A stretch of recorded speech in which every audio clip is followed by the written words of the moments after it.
রাষ্ট্রপতি একটা লাইন লেখো, বিদ্রোহ দিয়ে একটা লাইন লেখো হচ্ছে এরকম যে কোন মৌলের ইলেকট্রন বিন্যাসকালে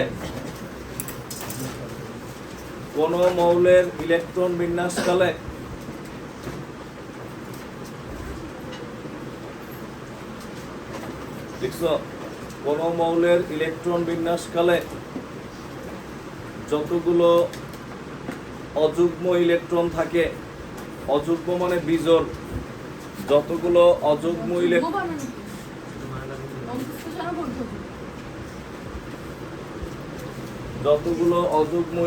থাকে,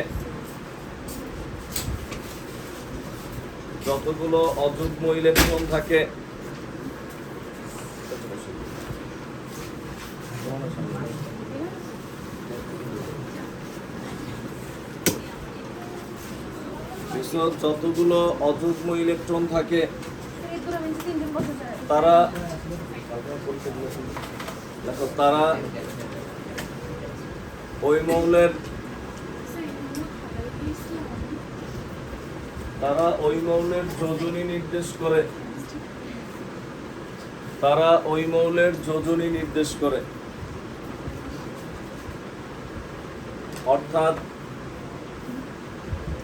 অর্থাৎ যৌগ গঠনকালে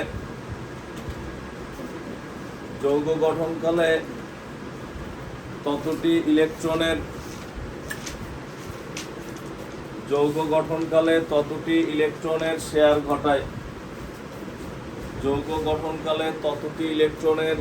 ঘটায়। এরপরে আরেকটা পয়েন্ট লিখবা, বেশি দ্রষ্টব্যের নাম্বার 2 নম্বর দিয়ে লেখো হুন্ডের নীতি অনুসারে আমরা পাই, হুন্ডের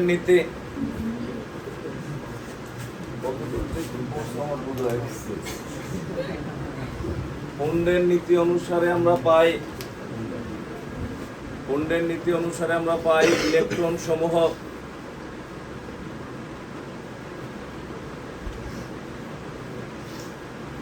একই কক্ষপথের বিভিন্ন অরবিটালে প্রবেশের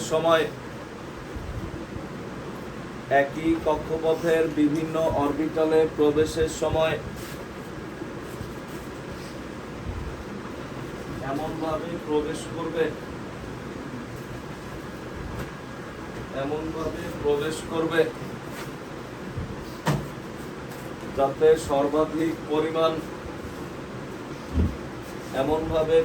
করবে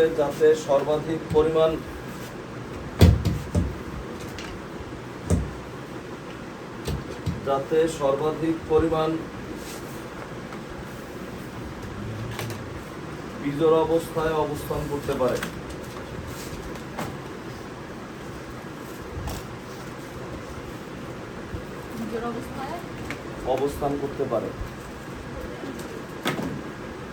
যাতে সর্বাধিক পরিমাণ বিজোড় অবস্থায় অবস্থান করতে পারে।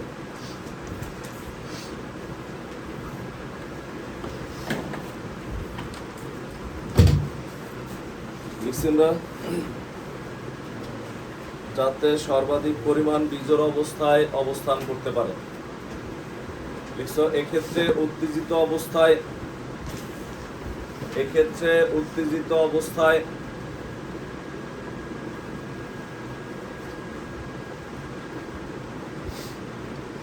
ইলেকট্রন পি অরবিটাল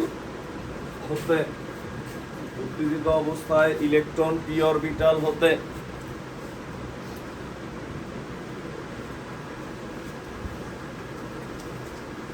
ফাঁকা ডি অরবিটালে প্রবেশ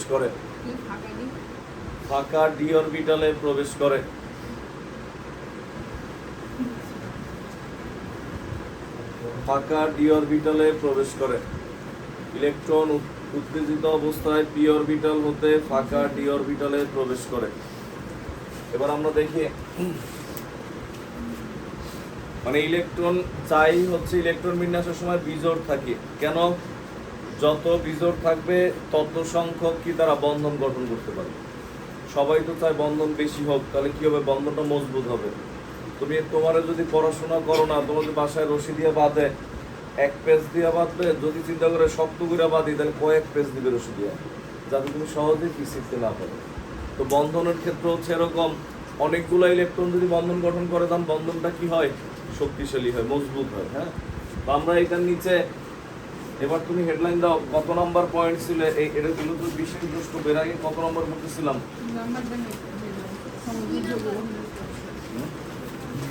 এর আগে 2 নম্বর পড়ছিলাম। অষ্টক সম্প্রসারণ ছিল 2 নম্বর নাকি এমন কিছু? অষ্টক সম্প্রসারণের সমযোজী বন্ধনের ব্যতিক্রম যোগ, এটা ছিল 1 নম্বর পয়েন্টের মধ্যে। এবার 2 নম্বর দিয়ে হেডলাইন দিবা। বুঝছো কিসের 2 নম্বর? আমাদের ফার্স্ট হেডলাইন ছিল হচ্ছে সমযোজী যৌগের ব্যতিক্রম। এবার 2 নম্বর দিয়ে হেডলাইন দাও, কার্বনের যোজনী 2,4 হওয়ার কারণ। কার্বনের যোজনী 2,4 হওয়ার কারণ। কার্বনের যোজনী 2,4 হওয়ার কারণ, 2,4 হওয়ার কারণ। এবার আমরা দেখি, ভালো করে খেয়াল করো, এই কোশ্চেনগুলো পড়ার জন্যই কিন্তু আমরা এতক্ষণ ওগুলো যাই না আসছি। আমরা ফার্স্ট দেখি, কার্বন হচ্ছে 6,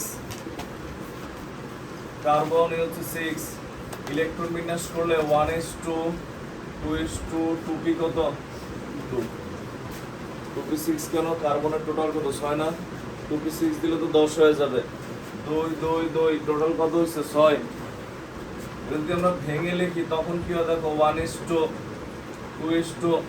আমরা জানি পিতে কয়টা অরবিটাল? 3টা, একটা px, একটা py আর একটা কি pz। ডিতে কয়টা? ডিতে হচ্ছে 5টা। ওই 5টার নাম কি কি আমরা জানি? dxy, dyz, dzx, dx square minus y square, dz square. এই হচ্ছে 5টা অরবিটাল, এবং এইগুলার আকৃতি কোনটা কেমন এগুলো হচ্ছে উপরে ক্লাসে। হ্যাঁ, আর আপাতত শুধু এটা জানলেই হবে, এই 3টা তো আমরা জানি, এই 3টা পর্যন্তই লাগে, তোমাদের এগুলো দরকার না। তবে আমরা জেনে রাখবো সিরিয়ালটা কি, xy yz zx x square minus y square z square. তো এখন এখানে 2p, শেষের এটা ভেঙে লিখলাম 2px, সবসময় আমরা শেষেরটা ভাঙবো, 2px 2py 2pz। ইলেকট্রন কয়টা? তো সবার মধ্যে একটা একটা যাবে, থাকলে এরপর আবার ঘুরে এসে আবার যাবে, কিন্তু এর কি আর আছে? তার মানে 0। হাত পাইতে থাকলে কি হবে? মশলা নাই আর জেনে দিবা। হ্যাঁ, কোন জায়গায়? এটা তো p। হ্যাঁ, এটা p, এটা তো d, d তে হচ্ছে এটা, p তে হচ্ছে px py pz। এখন দেখো এখানে সিঙ্গেল ইলেকট্রন কয়টা? 2টা না? শেষ কক্ষপথে সিঙ্গেল ইলেকট্রন 2টা, যে কারণে যোজনী 2 কার্বনের, যে কারণে কার্বনের যোজনী 2।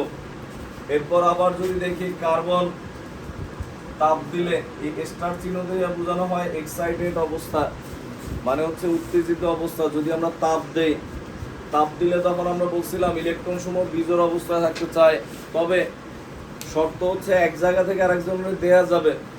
কিরকম?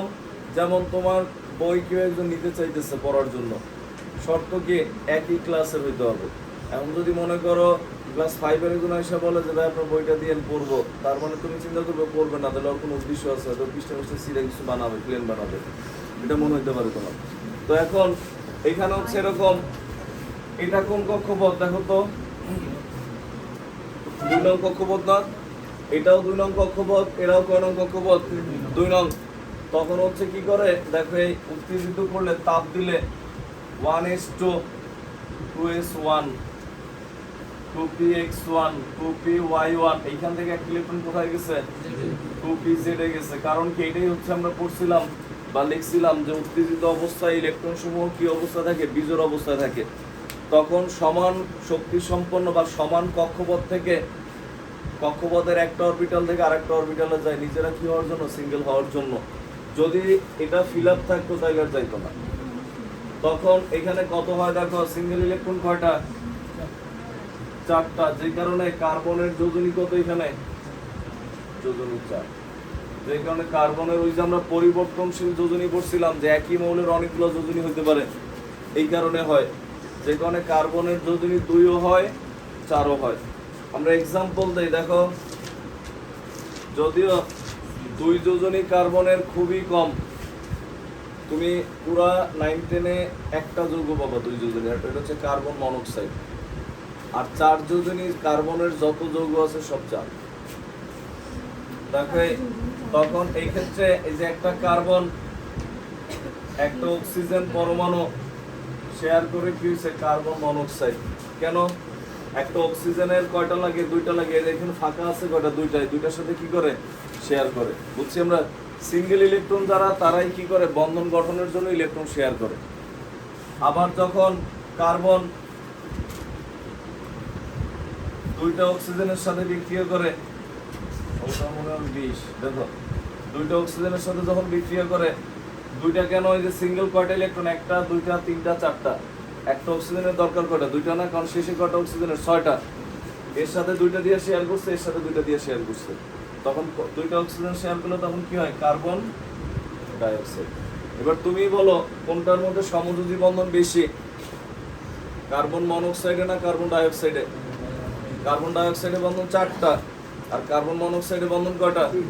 2টা, যে কারণে এটার স্থিতিশীলতা বেশি। 2 মার্কস যদি দেয় কার্বন মনোক্সাইড আর ডাইঅক্সাইডের মধ্যে স্থিতিশীলতা কার বেশি? কার স্থিতিশীলতা বেশি? আমরা জানি যে সকল যৌগে যত বেশি সংখ্যক সমযোজী বন্ধন গঠিত হয় সেই যৌগের স্থিতিশীলতা কি হয়? বেশি হয়। কার্বন মনোক্সাইডের সমযোজী বন্ধন 2টা, কার্বন ডাইঅক্সাইডের সমযোজী বন্ধন 4টা।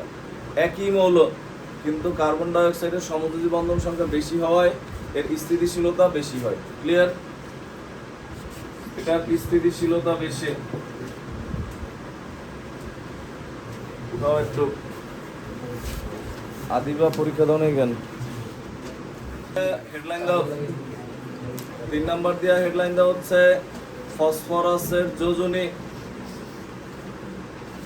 ফসফরাসের যোজনী 3 এবং 5। ফসফরাসের যোজনী 3 এবং 5 হওয়ার কারণ সেম কারণ। আচ্ছা দেখো 3 নাম্বার দিয়ে হেডলাইন দাও ফসফরাসের যোজনী 3 এবং 5 হওয়ার কারণ। 2-3 ক্লাসের মধ্যে ঘোষণা আসবে, চ্যাপ্টার শেষ। লেখো লেখো ফসফরাসের যোজনী 3 এবং 5 হওয়ার কারণ। অনেক কিছু আছে, আরো 2-3 ক্লাস বলছি। দেখো তো ফসফরাসের যোজনী 3-5 কেন হয় আমরা দেখি, কথা বলো না। দেখো এই হচ্ছে ফসফরাস 15 1:2 2:2 2p6 3:2 3p3, এই হচ্ছে ফসফরাসের ইলেকট্রন বিন্যাস। এরপরে হচ্ছে 1:2 2:2 2p6 3:2 3px 3py 3pz 1 1 1। Single electron কয়টা? 3টা। তার মানে হচ্ছে এই ক্ষেত্রে ফসফরাসের যোজনী কত বলো তো? যোজনী হচ্ছে 3। এরপরে হচ্ছে ফসফরাসকে যদি উত্তেজিত করি, তুমি বলতে পারো স্যার উত্তেজিত করলে কোথায় যাবে? এই 3 নং কক্ষপথে 2টা ইলেকট্রন আছে, যাওয়ার রাস্তা কই? স্যার এই পাশে সবগুলো তো একটা একটা করে, এখানে একটা পাঠাইলেও তো 2টা হয়ে যায়। 2টা করার জন্য তো আমরা পাঠাবো না, আমরা পাঠাবো কয়টা করার জন্য? একটা, সিঙ্গেল। 3 নং কক্ষপথে ফাঁকা ডি অরবিটাল আছে, হয়তো ইলেকট্রন নাই দেখে আমরা লিখি নাই। কারণ ডি শুরু হয় কত থেকে? 3 থেকে না? এখানে 3 নং কক্ষপথে 3d আছে, কিন্তু কি নাই? আপাতত কোনো ইলেকট্রন নাই, এরকম যে কোনো আমরা লিখি না। বলতে পারো স্যার আগেরটাই কার্বনের ক্ষেত্রে লিখলেন না কেন? কার্বনের শেষ কক্ষপথ ছিল 2, ডি তো 2-এ থাকে না, ডি শুরু হয় কত থেকে? 3 থেকে না? তো তখন হচ্ছে দেখো এর উত্তেজিত করলে ভালো করে বুঝো, লেখালেখি পরে 2:2 2p6 এ হচ্ছে 3s1। এরপর কি দেখো 3px1 3py1 3pz1। এই যে এস এর একটা, এটা কই গেছে? 3d এর প্রথমটা কি? এক্স ওয়াই এই হচ্ছে 1। বুঝছি আমরা কিভাবে আসছে এটা। তাহলে শেষ কক্ষপথে কয়টা ইলেকট্রন আছে? সিঙ্গেল 5টা, যে কারণে যোজনী 5। এই হচ্ছে ফসফরাসের যোজনী 3 এবং 5। যোজনী 3 এবং 5 এর ব্যবহার আমরা দেখি। একটা জিনিস মনে রাখবে, এই যে প্রত্যেকটা অরবিটাল, এই যে অরবিটাল গুলা, প্রত্যেকটা অরবিটাল হচ্ছে স্থিতিশীল থাকতে চায়। স্থিতিশীল কখন হয়? ভালো করে কথাগুলো খেয়াল রাখো, অনেকগুলো চ্যাপ্টারে লাগবে। যে আমরা জানি শেষ কক্ষপথে 8টা ইলেকট্রন থাকলে স্থিতিশীল, আর অরবিটালের স্থিতিশীলতা হচ্ছে কখন জানো? এই সবগুলার যদি ডাবল থাকে। এই যে পিএক্স পিওয়াই এগুলোতে যেমন মনে করো আমরা লিখলাম পি এস এর সর্বোচ্চ 2টা থাকে, পিতে সর্বোচ্চ 6টা, ডিতে সর্বোচ্চ কয়টা? 10টা। কিন্তু প্রত্যেকটা অরবিটালের সর্বোচ্চ 2টা ইলেকট্রনই থাকে। বলতে পারো কিরকম? এস এ ঘর একটা, ইলেকট্রন কয়টা আছে? 2টা। পিতে ঘর কয়টা ছিল? 3টা না? এই যে মনে করো P6 এটা উপশক্তি স্তর, যখন লিখবা 3p6 এটা উপশক্তি স্তর। উপশক্তি স্তরে পি আবার কয়টা ভাগে বিভক্ত? প্রত্যেকটার মধ্যে 2টা করে। সর্বোচ্চ এটা হচ্ছে অরবিটাল, সর্বোচ্চ একটা অরবিটালে কয়টা ইলেকট্রন থাকে? 2টা। তো এরা বন্ধন গঠন করেই, এই যে সবাই সিঙ্গেল, এরা সবাই যদি একটা একটা ইলেকট্রন কি করে শেয়ার করে, তখন প্রত্যেকটা অরবিটাল কি হয়? স্থিতিশীল হয়, তখন বন্ধন গঠিত হয়। এবং এই শেয়ার করতে যে কারো কারো অষ্টকপূর্ণ হয়, কারো কারো 8-এর চেয়ে বেশি হয়ে যায়। এটা তোমরা অনেক সময় এমন হয়, কেউ কেউ মনে করো ধরো কোনো একটা পরীক্ষায় 8টা সৃজনশীল লেখা লাগবে, কেউ কেউ 8টা লিখতে পারো নাই, 15টা থেকে 8টা লেখা লাগবে। কেউ কেউ 8টা লিখতে পারো নাই, 3টা লিখছো, কেউ কেউ 2টা লিখছো। আবার কেউ কেউ পরীক্ষা দিতে আসো নাই। যারা পরীক্ষা দিতে আসে না এরা হচ্ছে নিষ্ক্রিয় মৌল, বুঝছো? এরা কোনো যৌগই গঠন করে না। আর যাদের 8-এর থেকে কম অর্জিত হয় তারা হচ্ছে অষ্টক সংকোচন। আর যারা 8টাই দিছে তারা প্রপার পরীক্ষা দিছে। আর যারা মনে করো ভুলে এটার ক ওইটার খ লিখতে লিখতে 10টা দিছে, ওইটা হচ্ছে কি অতিরিক্ত দিয়ে ফেলছে, এটা হচ্ছে অষ্টক সম্প্রসারণ। বুঝছি আমরা? তো এখন যাবে না 3 নং কক্ষপথ, এটা 4 নং কক্ষপথ। একটা কক্ষপথ থেকে আরেকটা কক্ষপথের শক্তির পার্থক্য অনেক, তখন ইলেকট্রন যায় না। আর একই কক্ষপথের যে কোনো যায়। তুমি নর্মালি তোমার মারামারি লাগলে তোমার ক্লাসের কোনো বন্ধুর সাথে লাগতে পারে, তুমি আর ইন্টার কলেজে মারামারি লাগতে যাবে না, তার থেকে তোমার রেঞ্জটা অনেক বেশি পার্থক্য। দেখো হ্যাঁ, দেখো এটা বসানোর পর আমরা এর যৌগ গঠন দেখি, খেয়াল করো। তার মানে এই যে তুমি এইখানে দেখো, এর শেষ কক্ষপথে কয়টা ইলেকট্রন? ফসফরাসের 3 নং কক্ষপথে শুরুতে কয়টা ইলেকট্রন? 5টা। এইখানেও কিন্তু 5টা, খেয়াল করো, এইখানে 5টা, এইখানেও 5টা। এখানে 5টা হইলে কি হবে? সে শেয়ার করে কয়টা? 1টা 2টা 3টা, কারণ এখানে তো ডাবল, ডাবল থাকলে তারা কি করে না? ইলেকট্রন শেয়ার করে না। তো 5টা আর 3টা শেয়ার করলে কয়টা হয়? 8টা। মানে এর হচ্ছে তখন অষ্টক পূর্ণ হয়। আর যখন এই অবস্থায় থাকে এর সিঙ্গেল কয়টা? 5টা। শেয়ার করে আরো 5টার সাথে। যতগুলো সিঙ্গেল যৌগ গঠন করে তারা সবাই কি করে? ইলেকট্রন শেয়ার করে, তখন কয়টা হয়ে যায়? 10টা। তার মানে ফসফরাস, দুইটাই ফসফরাস, একজন অষ্টক, একজনের যৌগ অষ্টক নিয়ম মানে, আরেকজনের যৌগ কি অষ্টক নিয়ম মানে না। বুঝছি আমরা কথাগুলা? এই chapter one of the most important কোশ্চেনে আমরা কিন্তু আসছি। আগুন চিহ্ন দিবে একটু পরে, দেখো। তো তখন এখানে কি হয় দেখো, আমরা ক্লোরিনের ইলেকট্রন বিন্যাস লিখলাম। Chlorine 17, 1s2, 2s2, 2p6, 3s2, 3p5। খেয়াল করো, আমরা যদি এটা ভেঙে লিখি 2p6, 3s2 হচ্ছে 3px, 3py, 3pz, 2 2 1। শেষ কক্ষপথে কয়টা সিঙ্গেল ইলেকট্রন? কয়টা? একটা। তো এখন যদি এই ফসফরাসের সাথে যুক্ত হয়, এটার জন্য একটা ক্লোরিন লাগবে, ভালো করে মনোযোগ দিও। এটার জন্য আরেকটা ক্লোরিন লাগবে, কারণ একটা ক্লোরিন তো একটা শেয়ার করবে। এটার জন্য আরেকটা ক্লোরিন লাগবে, তাহলে টোটাল কয়টা ক্লোরিন লাগবে? 3টা না? তখন এই হচ্ছে একটা ফসফরাস, আর এই হচ্ছে 3টা ক্লোরিন যুক্ত হয়ে কি গঠন করছে? BCl3, যার আকৃতি হচ্ছে এই। তখন দেখো এই যে একজোড়া 3 নং কক্ষপথে একজোড়া ইলেকট্রন, এই তিনটা যুক্ত হয়েছে 3 নং কক্ষপথে এক জোড়া ঠিকই পড়ে আছে না? এটার বলা হয় মুক্ত জোড় ইলেকট্রন। যে শেষ কক্ষপথে ইলেকট্রন যারা আছে কিন্তু বন্ধনে অংশগ্রহণ করে নাই, কেন করে নাই? তারা কি অবস্থায় আছে? ডাবল অবস্থায়। তাদেরকে আমরা বলি মুক্ত জোড় বা নিঃসঙ্গ জোড় ইলেকট্রন। তো তখন এই হচ্ছে একটা ক্লোরিন ক্লোরিন ক্লোরিন, এই তিনটা ক্লোরিনের সাথে একটা একটা করে শেয়ার করছে। আর এইখানে যে দুইটা আমরা ফোঁটা দেই, এই ফোঁটা দুইটা কিসের? এই মুক্ত জোড় সিএস এর দুইটা, যারা কারোর সাথে কি করে নাই? বন্ধন গঠন করে নাই। বুঝছি আমরা? এরপরে আমরা এটা লেখার পর এরপর দেখি, খেয়াল করো, ভালো করে বুঝো। ফসফরাস উত্তেজিত অবস্থায় সিঙ্গেল ইলেকট্রন কয়টা? 5টা। এই হচ্ছে 5টা ক্লোরিনের সাথে যুক্ত হয়, তখন কি গঠন করে? PCl5। তাহলে এই ক্ষেত্রে ফসফরাসের কয়টা হয়ে গেছে? 5 আর 5 10, নাকি নিজের 5টা শেয়ার করছে আরো 5টার সাথে, টোটাল কয়টা হয়েছে? 10টা। তার মানে অষ্টক সম্প্রসারণ ঘটে। এর আগে আমরা পড়ছিলাম, আগে আমরা ডায়াগ্রাম দিয়ে দেখাইছিলাম। দেখো, অষ্টক সম্প্রসারণ ঘটে, তার মানে এখানে সবগুলো অরবিটালে কিন্তু 2 এর নিয়ম মানে। 2 এর নিয়ম মানে কি জানো? প্রত্যেকটা অরবিটালে কয়টা ইলেকট্রন হওয়া? 2টা।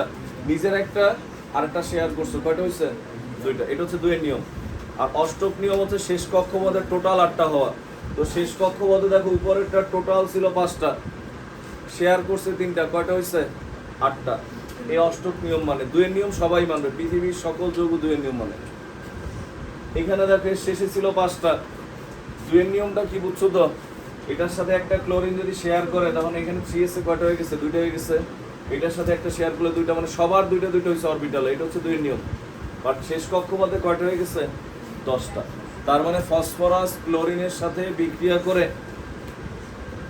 বিক্রিয়া করার সময় 2 এর নিয়ম মানে যে যৌগগুলো গঠন করে, একটা PCl3 আর একটা কি PCl5, দুইজনেই 2 এর নিয়ম মানে। বাট অষ্টক নিয়ম একজন মানে, একজন মানে না। বুঝছি আমরা? তো তখন এই যে এটার গঠনটা কি? ফসফরাস, এটার গঠন আমরা গতদিনও লিখছিলাম।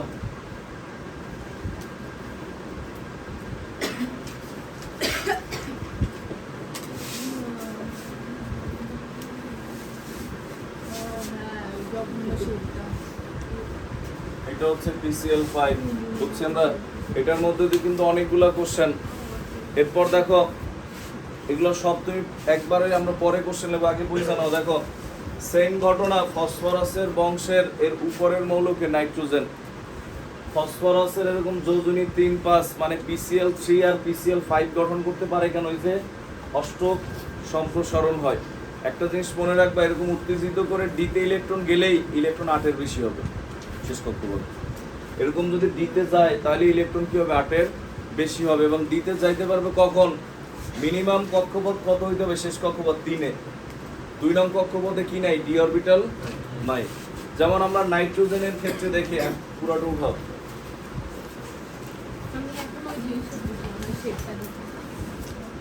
দুইটা কোশ্চেন নাম্বার 1, PCl3 এবং PCl5 এই পয়েন্টের মধ্যেই আর কি কোশ্চেন লেখো। PCl3 এবং PCl5 এর উভয়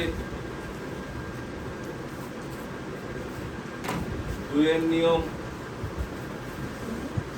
PCl3 এবং PCl5 এর উভয় 2 এর নিয়ম মেনে গঠিত হলেও PCl3 এবং PCl5 এর উভয়ই 2 এর নিয়ম মেনে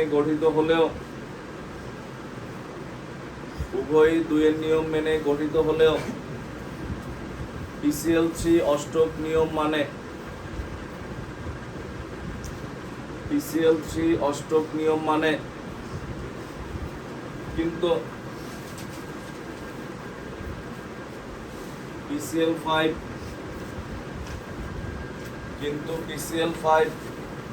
অষ্টক নিয়ম মেনে চলে না কেন? ব্যাখ্যা করো।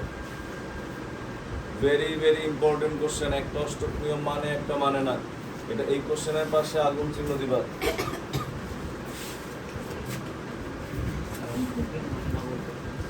অষ্টক নিয়ম, হ্যাঁ, সৃজনশীলতা শীট দিছি না, শীটের অনেকগুলো কোশ্চেন আছে। মানে অ্যান্সারটা হচ্ছে খুব সুন্দর করে দিছে।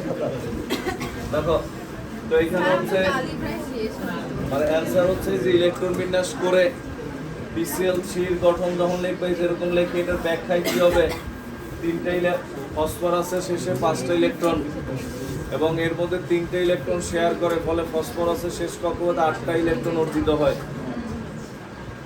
8টা ইলেকট্রন অর্জিত হওয়ায় অষ্টক নিয়ম মেনে চলে এবং প্রত্যেকটা অরবিটালে 2টা ইলেকট্রন থাকায় কি 2 এর নিয়মও মেনে চলে, আর পিসিএল 5 10টা হয়ে যায়। এটাই ব্যাখ্যা। এর পরের কোশ্চেন লেখো। নামে কি 2 এর নিয়ম? হ্যাঁ, অরবিটালে 2টা হওয়া মানে 2 এর নিয়ম বা দ্বিত্বর নিয়ম। এরপরে পরের কোশ্চেন লেখো হচ্ছে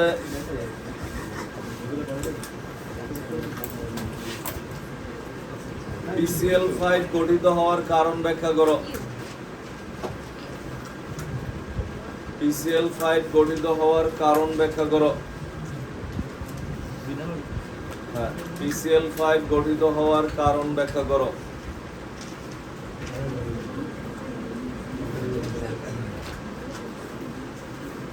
PCl5 গঠিত হওয়ার কারণ ব্যাখ্যা করো।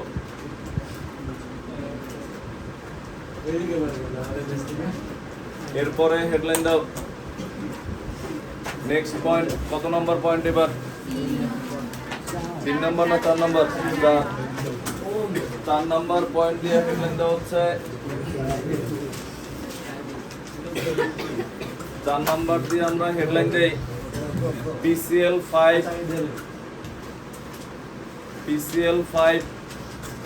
গঠিত হলেও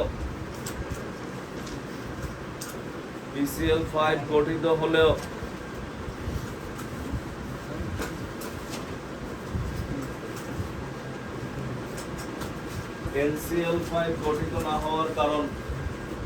PCl5 গঠিত হলেও NCl5 নাইট্রোজেন পেন্টাক্লোরাইড NCl5 গঠিত না হওয়ার কারণ। PCl5 গঠিত হলেও NCl5 গঠিত না হওয়ার কারণ। এবার আমরা দেখি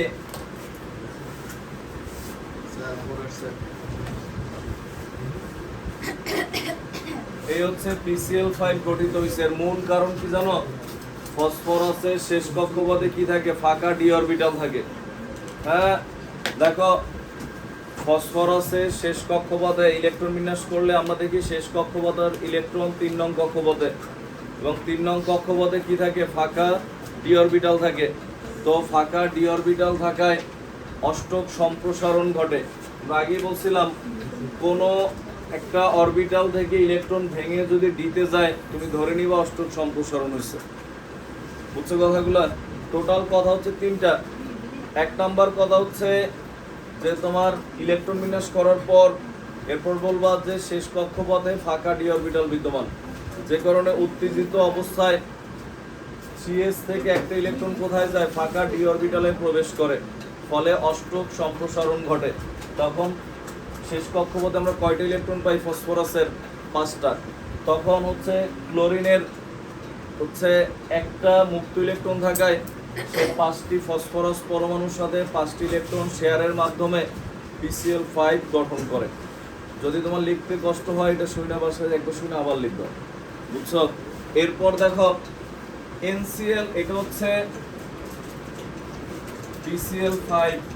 এবার যখন আমরা লিখবো NCl5, খেয়াল করো নাইট্রোজেনের ইলেকট্রন বিন্যাস লিখলাম 7। অনেকে আছে কথা বলো, ইম্পর্টেন্ট টপিকস পড়াই দিচ্ছি। দেখো বুঝান নিয়ে একটা থাকলে কিন্তু আমি সারাদিন পড়াই লাভ নাই তোমাদের। 2px1 2py1 2pz1 এই আমরা লিখলাম। সিঙ্গেল ইলেকট্রন কয়টা? 3টা। এরে তাপ দিয়েও লাভ নাই। কেন বলতে পারো? কেন স্যার? যে 2s এ তো 2টা আছে, একটা ইলেকট্রন যাবে কই? 2d কি হয়? 2 নং কক্ষপথে তো ডি অরবিটাল নাই। বলতে পারো স্যার এর পরেরটা কি আছে তাহলে? যে 1s 2s 2p, এরপর আছে 3s। এখন এই 2s থেকে যাওয়া লাগবে 3s, এটা তো যাওয়া সম্ভব না। আমরা বলছিলাম সমান কক্ষপথ হলে এক জায়গা থেকে আরেক জায়গায় যাবে। বুঝছি আমরা? যে কারণে বুঝছো তো, নাইট্রোজেনকে উত্তপ্ত করলে বা উত্তেজিত করলে এর অষ্টক সম্প্রসারণ সম্ভব না নাইট্রোজেনের, অষ্টক সম্প্রসারণ সম্ভব না হওয়ায় এর শেষ কক্ষপথে ইলেকট্রন সংখ্যা 3 এর বেশি হয় না, যে কারণে এর সর্বোচ্চ কি পারে, এটার সাথে একটা ক্লোরিন, এটার সাথে একটা, এটার সাথে একটা, এর পারে হচ্ছে এটা 3টা ক্লোরিনের সাথে 3টা শেয়ার করে কি গঠন করতে পারে, NCl3, কিন্তু এই ফসফরাসের মতো NCl5 হয়। কিন্তু বইয়ে যে ছকে লেখা ছিল নাইট্রোজেনের মানে পরিবর্তনশীল যৌগিক যেটা ছিল না 3,5 ছিল। ওরকম 5 দেয়া, ওইটার সাথে তো এই ক্ষেত্রে না, ওইটা আরো উপর উঠো, তখন ওটা ব্যতিক্রম, ওটা ব্যাখ্যা আছে। দেখো, যে কারণে NCl3 গঠিত হয়, বাট কি গঠিত হয় না, NCl5 গঠিত হয় না। বুঝছো তো কেন হয় না? মূল কথা হচ্ছে শেষ কক্ষপথে ফাঁকা ডি অরবিটাল থাকা লাগবে। যাদের দুইটা কক্ষপথ মানে শেষ কক্ষপথ 2, তাদের ফাঁকা ডি অরবিটাল নাই, যে কারণে অষ্টক সম্প্রসারণ হয় না, ফলে কি হয় না, এরকম অতিরিক্ত যোজনী হয় না, ফলে অন্য এরকম মনে করো যেমন PCl5 এর মতো NCl5 গঠিত হয় না। বুঝছি আমরা? তো একটু লেখো এইখান থেকে আবার, হ্যাঁ হ্যাঁ তাড়াতাড়ি লেখো। কোশ্চেন লেখো হচ্ছে PCl5, ওরা একটা কলম টলম কেউ দিয়ে সাহায্য করো তো। লেখো PCl5, দেখো কতজন সাথে হাত বাড়াই দিচ্ছে। লেখো PCl5 গঠিত হলেও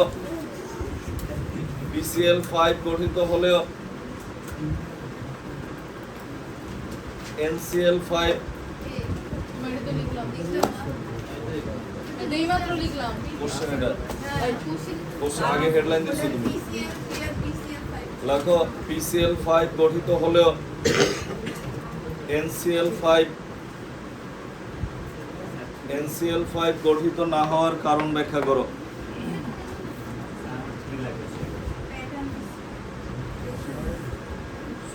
সবারই দেয়া লাগবে, আমারও ছুটি লাগবে। দেখছো, গঠিত হওয়ার না হওয়ার কারণ ব্যাখ্যা করো। তখন কি আমরা ইলেকট্রন বিন্যাস করবা, এগুলো সব করবা। এটা এটা